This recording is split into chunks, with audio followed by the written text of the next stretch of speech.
Hello friends, welcome to रोशन की class YouTube channel. आप सभी का आज की इस पाठ्य योजना की वीडियो में एक बार फिर से बहुत बहुत स्वागत है। दोस्तों, आज की इस वीडियो में हम देखेंगे सामाजिक अध्ययन की पाठ्य योजना। तो पूरी वीडियो ध्यान से देखिएगा और इसका उप विषय होगा भूगोल। तो अगर भूगोल की आपको पाठ्य योजना बनानी है क्लास 9th के लिए, या फिर इस पाठ्य योजना को आप क्लास 8th और क्लास 9 दोनों में बना सकते हैं, तो आप लोग पूरी वीडियो देखिएगा। यहाँ पे मैंने डिटेल में पाठ्य योजना आप लोगों को दिखाई हुई है। अगर वीडियो पसंद आती है तो प्लीज़ इस वीडियो को लाइक कर दीजिएगा। ठीक है, लाइक करना बहुत ज़रूरी है, क्योंकि लाइक करने से समझ लीजिए कि मुझे कुछ पैसे का कोई लाभ नहीं होता, लेकिन मुझे मोटिवेशन मिलता है, और पैसे से ज़्यादा मुझे मोटिवेशन ही चाहिए, जिससे मैं आप लोगों के लिए रेगुलर बेसिस पे ऐसे ही पाठ्य योजना बनाता रहूँ। ठीक है फ्रेंड्स, और आप लोगों को अगर रेगुलर बेसिस पे ऐसे ही पाठ्य योजना की वीडियो चाहिए तो नीचे लाल कलर का सब्सक्राइब बटन है, उस पर क्लिक करके सब्सक्राइब कर दीजिए, साथ ही साथ बेल आइकन को दबा दीजिए। अब चलते हैं, देखते हैं आज की पाठ्य योजना। सबसे ऊपर जिस पेज से आप पाठ्य योजना बनाना स्टार्ट करेंगे, उस पेज पे सबसे ऊपर आपको पाठ्य योजना संख्या लिखनी है। जो भी आपकी संख्या होगी, 1 2 3 4 जो भी संख्या होगी उसको लिखना है। उसके बाद आपको विद्यालय का नाम लिखना है, जिस विद्यालय में आप पाठ्य योजना ये पढ़ाने के लिए जाएंगे। उसके बाद कक्षा लिखनी है, हमारी कक्षा आज की है 9वीं। दिनांक लिखना होगा, जिससे ये पता चलेगा कि आपने किस डेट में कौन सी पाठ्य योजना पढ़ाई थी। विषय आपको मैं बता चुका हूँ, सामाजिक अध्ययन है। उप विषय अगर लिखना है तो भूगोल लिख सकते हैं। अवधि 35 मिनट का होता है और कालांश यहाँ पे देख लीजिए है 7वां पीरियड में जाएंगे हम इस चैप्टर को पढ़ाने के लिए। प्रकरण आपको दिख रहा है, प्रकरण है हमारा वर्षा के प्रकार। और प्रकरण आपको जब श्यामपट्ट कार्य करेंगे तो प्रकरण का नाम नहीं लिखना होता है, सिर्फ श्यामपट्ट पे प्रकरण लिखना होता है। प्रकरण का नाम जब आप प्रस्तावना प्रश्न के द्वारा बच्चों से अपना प्रकरण निकलवा लेते हैं, तब श्यामपट्ट पे आपको प्रकरण का नाम लिखना होता है। अब उसके बाद अगली हेडिंग देख लीजिए है सामान्य उद्देश्य। यहाँ पे आपको दिख रहा होगा सामान्य उद्देश्य। ये सामान्य उद्देश्य हेडिंग के सामने लिखा गया है पूर्ववत, यानी कि इसके पहले अगर आप लोग सामान्य उद्देश्य सामाजिक विज्ञान की अन्य पाठ्य योजना बना चुके हैं तो उसके अंतर्गत जो सामान्य उद्देश्य होगा, क्योंकि सामान्य उद्देश्य आपका विषय के अनुसार चेंज होता है। अगर आप सामाजिक अध्ययन यानी कि भूगोल, आज की जो हमारी पाठ्य योजना है भूगोल और सामाजिक अध्ययन, इसके ऊपर कोई भी पाठ्य योजना आप लोग बना चुके हैं, तो वो पाठ्य योजना में जो आपने सामान्य उद्देश्य लिखा होगा वही सेम सामान्य उद्देश्य यहाँ पे आपको लिखना होगा। अगर आपको नहीं पता है तो आप मेरी चैनल पे कोई अन्य वीडियो देखिएगा सामाजिक अध्ययन का, उसमें आपको 5 सामान्य उद्देश्य मिल जाएंगे। मिनिमम 4 से 5 लिखना ही होता है, और मैक्सिमम 8 से 10, तो 4-5 पॉइंट लिखिए, काफ़ी है। इसके बाद अगली हेडिंग है हमारी विशिष्ट उद्देश्य। विशिष्ट उद्देश्य में आपको एक साइड लिखना है शिक्षण बिंदु, उसी के अनुसार आपको अपना उद्देश्य बनाना है, आपका जो चैप्टर है उसके अनुसार। तो शिक्षण बिंदु में देख लीजिए लिखा गया है, पहला वर्षा के प्रकार संवहनी, दूसरा है पर्वतीय वर्षा और तीसरा है चक्रवाती वर्षा। विशिष्ट उद्देश्य में पहला यहाँ पे हेडिंग है ज्ञानात्मक। ज्ञानात्मक में देख लीजिए लिखा गया है छात्रों को वर्षा के विभिन्न प्रकारों की पहचान करने योग्य बनाना। दूसरा है अवबोधात्मक, उसमें लिखा गया छात्रों को वर्षा के विभिन्न प्रकारों की व्याख्या करने योग्य बनाना। तीसरा है अनुप्रयोगात्मक, छात्रों को वर्षा के विभिन्न प्रकारों की जांच करने योग्य बनाना। चौथा है कौशलात्मक, छात्रों में वर्षा के विभिन्न प्रकारों को चार्ट द्वारा प्रदर्शित करने के कौशल का विकास करना।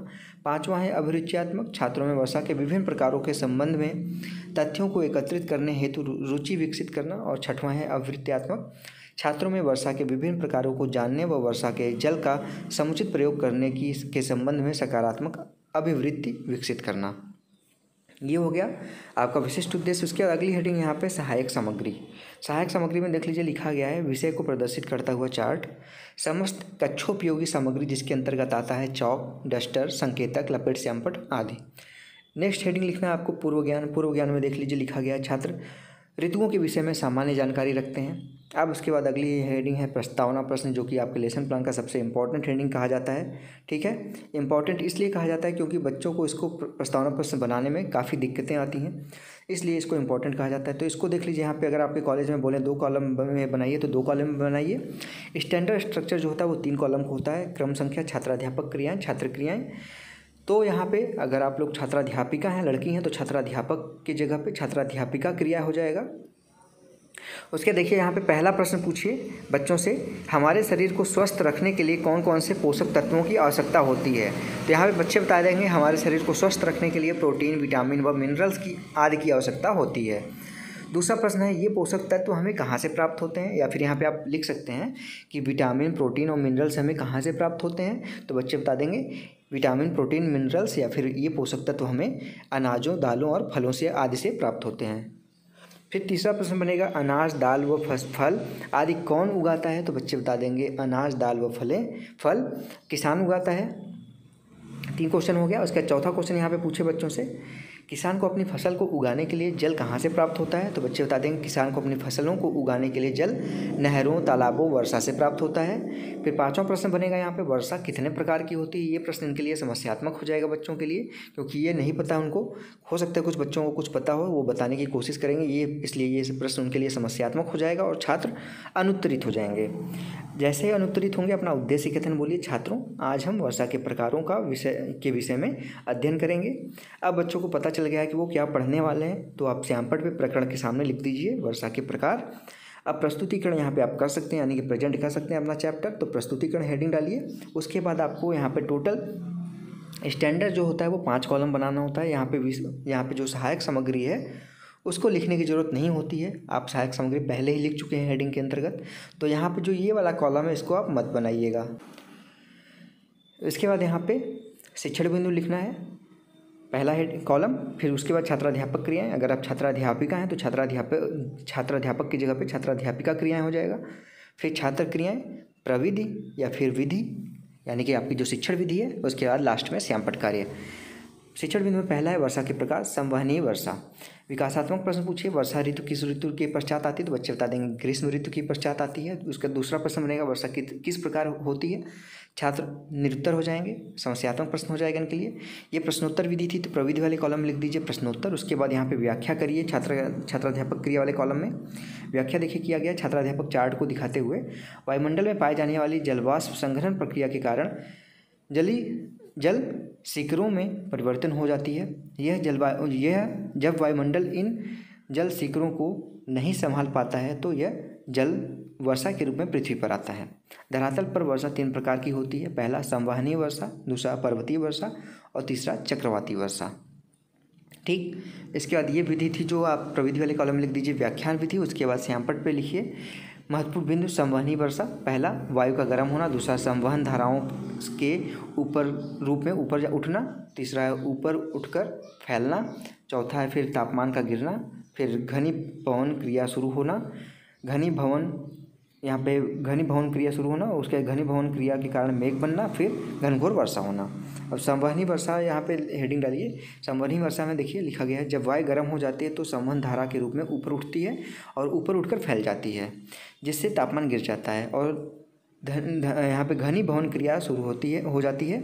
इस घनीभवन क्रिया के कारण मेघ बनता है और घनघोर वर्षा होती है। इस प्रकार की वर्षा को संवहनीय वर्षा कहते हैं। यह वर्षा गरज व चमक के साथ होती है। भारत में इस प्रकार की वर्षा ग्रीष्म ऋतु में होती है। विषुवत रेखीय प्रदेशों में प्रतिदिन दोपहर 2 बजे के बाद इस प्रकार की वर्षा होती है। बहुत प्रश्न है, वर्षा कितने प्रकार की होती है? बच्चे उसका उत्तर देंगे, छात्र इसका उत्तर देंगे। वर्षा 3 प्रकार की होती है। दूसरा प्रश्न है, इन 3 प्रकारों के नाम बताइए। तो बच्चे बता देंगे संवहनीय वर्षा, पर्वतीय वर्षा और चक्रवाती वर्षा। फिर तीसरा प्रश्न है, भारत में संवहनीय वर्षा कब होती है? तो बच्चे बता देंगे भारत में संवहनीय वर्षा ग्रीष्म ऋतु में होती है। चौथा प्रश्न है, विषुवत रेखीय प्रदेशों में प्रतिदिन कितने बजे इस प्रकार की वर्षा होती है? बच्चे इसका उत्तर देंगे विषुवत रेखीय प्रदेशों में प्रतिदिन दोपहर 2 बजे के बाद इस प्रकार की वर्षा होती है। फिर दूसरा शिक्षण बिंदु में पॉइंट है पर्वतीय वर्षा। विकासात्मक प्रश्न फिर से पूछिए, घनीभवन क्रिया के फलस्वरूप किसका निर्माण होता है? तो बच्चे बता देंगे घनीभवन क्रिया के कारण मेघों का निर्माण होता है। पर्वतीय वर्षा कैसे होती है? तो ये समस्यात्मक है, तो छात्र निरुत्तर हो जाएंगे। ये प्रश्नीकरण विधि थी, प्रश्नीकरण विधि लिख दीजिए। इसके पहले जो बोधात्मक प्रश्न पूछे थे उसके सामने भी प्रश्नीकरण विधि लिख दीजिए। इसके बाद अगला यहाँ पे हेडिंग है, व्याख्या देंगे छात्राध्यापक क्रिया वाले कॉलम में। जब उष्ण व आर्द्र पवनों में कोई अवरोध यानी पर्वत या पठार आ जाता है तो हवा पर्वत के सहारे ऊपर उठने लगती है। पर्वत पर चढ़ने के कारण हवा ठंडी हो जाती है और वर्षा कर देती है। इस प्रकार की वर्षा को पर्वतीय वर्षा कहते हैं। इस प्रकार की वर्षा पवन के सामने पड़ने वाले क्षेत्रों में अधिक होती है, परंतु पर्वत के सामने पड़ने वाले क्षेत्रों में अधिक होती है, परंतु पर्वत के विपरीत ढालों पर वर्षा नहीं होती, इसलिए इसे वृष्टि छाया प्रदेश कहते हैं। ये छात्राध्यापक वाले कॉलम लिखिए, छात्र क्रिया वाले कॉलम में लिखिए। छात्र ध्यानपूर्वक सुनेंगे। प्रविधि है व्याख्या विधि, तो व्याख्या विधि लिख दीजिए। इसके बाद श्यामपट्ट पे देख लीजिए, लिखा गया है यहाँ पे श्यामपट्ट कार्य महत्वपूर्ण बिंदु पर्वतीय वर्षा। उष्ण व आर्द्र पवनों के मार्ग में पर्वत या पठार आ जाना, हवा का पर्वत के सहारे ऊपर चढ़ना, पर्वत पर चढ़ने के कारण हवा का ठंडा होना और तत्पश्चात वर्षा होना। बहुत प्रश्न है। पहला, उष्ण व आर्द्र पवनों के मार्ग में क्या अवरोध आता है? आ जाते हैं। तो बच्चे बता दें उष्ण व आर्द्र पवनों के मार्ग में पर्वत या पठार आ जाते हैं। दूसरा है पर्वत पर चढ़ने के कारण हवा कैसी हो जाती है। तो बच्चे उसका उत्तर देंगे पर्वत पर चढ़ने के कारण हवा ठंडी हो जाती है। तीसरा प्रश्न है यहाँ पे पर्वतीय वर्षा कहाँ अधिक होती है। तो बच्चे बता देंगे पर्वतीय वर्षा पवन के सामने पड़ने वाले क्षेत्रों में अधिक होती है। तीसरा है फिर चक्रवाती वर्षा। विकासात्मक प्रश्न फिर से पूछिए बच्चों से। वृष्टि छाया प्रदेश किसे कहते हैं। तो बच्चे बता देंगे पर्वतीय वर्षा पर्वत के विपरीत ढालों पर नहीं होती, इसलिए इसे वृष्टि छाया प्रदेश कहते हैं। प्रश्नोत्तर विधि है, प्रश्नोत्तर विधि लिख दीजिए। दूसरा प्रश्न है चक्रवाती वर्षा से क्या तात्पर्य है। बच्चे इसका उत्तर नहीं दे पाएंगे, समस्यात्मक प्रश्न हो जाएगा, छात्र निरुत्तर हो जाएंगे। प्रश्नीकरण विधि था, तो यहाँ पे सामने प्रविधि वाले कॉलम लिख दीजिए प्रश्नोत्तर विधि या फिर प्रश्नीकरण विधि। इसके बाद इसकी व्याख्या दीजिए। यहाँ पे व्याख्या चक्रवात के मध्य भाग में जब अलग अलग तापमान वाली हवाएं आपस में मिलती हैं तब ठंडी हवाएं गर्म पवनों को ऊपर की ओर ढकेलती हैं। गर्म हवा ऊपर जाकर ठंडी हो जाती है और वर्षा कर देती है। इस प्रकार होने वाली वर्षा को चक्रवाती वर्षा कहते हैं। यह वर्षा बहुत धीरे धीरे होती है। भारत की शीत ऋतु में इस प्रकार की वर्षा होती है। बोध प्रश्न है, छात्र वाले कॉलम लिखिए, छात्र ध्यानपूर्वक सुनेंगे। व्याख्यान विधि था तो व्याख्यान विधि लिख दीजिए। बोध प्रश्न वाले आप बोध प्रश्न लिखिए, बोधात्मक प्रश्न। पहला प्रश्न चक्रवात के मध्य भाग में किस प्रकार की हवाएं मिलती हैं। तो बच्चे बताएंगे, इसका उत्तर देंगे चक्रवात के मध्य भाग में अलग अलग तापमान वाली हवाएं मिलती हैं। दूसरा प्रश्न है ठंडी हवाएं गर्म पवन को किस तरफ ढकेलती हैं। तो बच्चे बता देंगे ठंडी हवाएं गर्म पवन को ऊपर की ओर ढकेलती हैं। फिर तीसरा प्रश्न है चक्रवाती वर्षा भारत में कब होती है। तो बच्चे इसका उत्तर देंगे चक्रवाती वर्षा भारत में शीत ऋतु में होती है। महत्वपूर्ण बिंदु लिख दीजिए श्यामपट पे। चक्रवाती वर्षा चक्रवात के मध्य भाग में अलग अलग तापमान की हवाएं मिलती हैं। ठंडी हवाओं द्वारा गर्म हवाओं को ऊपर ढकेला जाता है। गर्म हवा का ऊपर जाकर ठंडा होना, तत्पश्चात वर्षा हो जाना। अब यहाँ पे प्रस्तुतिकरण आपका समाप्त होता है। अब आता है मूल्यांकन प्रश्न। मूल्यांकन प्रश्न में देख लीजिए, यहाँ पे कई तरीके के प्रश्न पूछे जाते हैं। सत्य असत्य है, नॉर्मल, यहाँ पे शॉर्ट आंसर टाइप क्वेश्चन है। तो पहला प्रश्न है संवहनी वर्षा किसे कहते हैं। दूसरा प्रश्न है चक्रवाती वर्षा से आप क्या समझते हैं। फिर तीसरा प्रश्न है सत्य असत्य, ट्रू फॉल्स। पहला है संवहनी वर्षा गरज व चमक के साथ होती है, ट्रू है। पर्वतीय वर्षा ढालों पर अधिक होती है, सत्य है कि असत्य आपको बताना है। इसके बाद लास्ट में आता है यहाँ पे रिक्त स्थान की पूर्ति करना है। रिक्त स्थान की पूर्ति चौथा क्वेश्चन है। पहला है वायुमंडल में पाए जाने वाले जलवाष्प के संघनन की प्रक्रिया के कारण जल डैश डैश डैश में परिवर्तित हो जाता है। और दूसरा है घनीभवन क्रिया के कारण मेघ बन जाते हैं और डैश डैश डैश होती है। लास्ट में है गृह कार्य यानी कि होमवर्क बच्चों को करके लाने के लिए ज़रूर दिया जाता है घर से, जिससे वो घर पे जाएं और उस चैप्टर को रिवाइज करें और आपके जो पढ़ाए गए चीज़ें हैं वो उसको अच्छे से याद हो जाएं। तो यहाँ पे गृह कार्य देख लीजिए, दिया गया बच्चों को। सभी छात्र वर्षा के प्रकारों के विषय में याद करके आएंगे। इसी के साथ हमारा आज का लेसन प्लान समाप्त होता है। दोस्तों अगर आपको आज का लेसन प्लान यहाँ पे अगर आप लोगों को थोड़ा सा भी अगर पसंद आया हो तो प्लीज़ इस वीडियो को लाइक कर दीजिएगा। आप लोगों के लिए यहाँ पे इतनी मेहनत की जाती है। और अगर आप लोगों को रेगुलर बेसिस पे ऐसे ही लेसन प्लान की ज़रूरत है तो नीचे कमेंट बॉक्स है, उसमें कमेंट कर सकते हैं कौन से लेसन प्लान की ज़रूरत है, किस क्लास के, किस विषय के। और अगर टॉपिक बता देंगे तो आपका लेसन प्लान और जल्दी बन जाएगा। और एक काम करना है आपको, सब्सक्राइब करके रखना है। नीचे जो लाल कलर का सब्सक्राइब बटन है उस पर क्लिक करके रखना है, जिससे मैं आप लोगों के द्वारा मांगे गए लेसन प्लान को अपलोड करता हूं तो उसकी नोटिफिकेशन आप तक पहुंच जाए और आपको पता चल जाए कि आपका लेसन प्लान अपलोड हो गया है।